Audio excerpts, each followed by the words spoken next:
மக்கள் நீதி மய்யத்துக்கு 2 சீட்டு ஒதுக்க முன்வந்துள்ளது திமுக. ஆனால் உதயசூரியன் சின்னத்தில்தான் நிற்க வேண்டும் என கமல்ஹாசனை கட்டாயப்படுத்துவதாகவும் தகவல் வெளியாகியுள்ளன.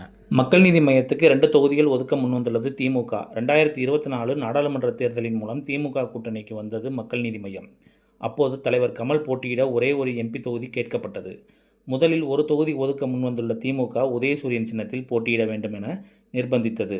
உதயசூரியன் சின்னத்தில் நிற்க தலைவர் விரும்பாத நிலையில்தான் ஒரு ராஜ்யசபா சீட்டு ஒப்பந்தமானது. எதிர்வரும் 2026 சட்டமன்ற தேர்தலில் 2 சீட்டுகளை ஏற்பதில் எங்களுக்கு ஆட்சேபனை இல்லை. ஆனால் திமுக எதிர்பார்ப்பது போல் உதயசூரியன் சின்னத்தில் நிற்க கமல்ஹாசன் ஒப்புக்கொள்ள மாட்டார். திமுக கூட்டணியில் கூடுதல் சீட்டு பெறும் நோக்கமெல்லாம் கமல்ஹாசனுக்கு இல்லை. ஆனால் ஒரு தொகுதியில் நின்றால் கூட அது டார்ச் லைட் சின்னமாக இருக்க வேண்டும் என நினைக்கிறார். அவரை பொறுத்தவரை நம் கட்சியை சார்ந்த ஓரிரண்டு பேர் சட்டமன்றத்திற்குள் செல்வதை விட நம் கட்சி சட்டமன்றத்திற்குள் செல்ல வேண்டும் என்பதில் தீவிரமாக இருக்கிறார்.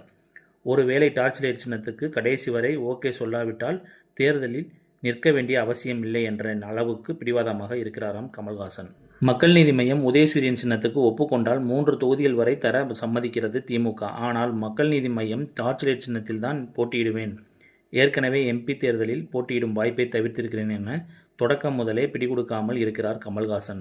தமிழ்நாடு முழுக்க அவர்களை பிரச்சாரத்தில் ஈடுபடுத்தி விஜய்க்கு எதிரான நட்சத்திரமாக நிறுத்த முனைவது வருங்கால சினிமா ஒப்பந்தங்கள் உள்ளிட்டவற்றுக்கு இடையூறு வந்துவிடக்கூடாது என்ற நோக்கில் மக்கள் நீதி மய்யம் கேட்கும் டார்ச் லைட் சின்னத்தில் நிற்க 2 தொகுதிகளை ஒதுக்க திமுக தலைமையும் சம்மதம் தெரிவிக்கலாம் என கூறப்படுகிறது.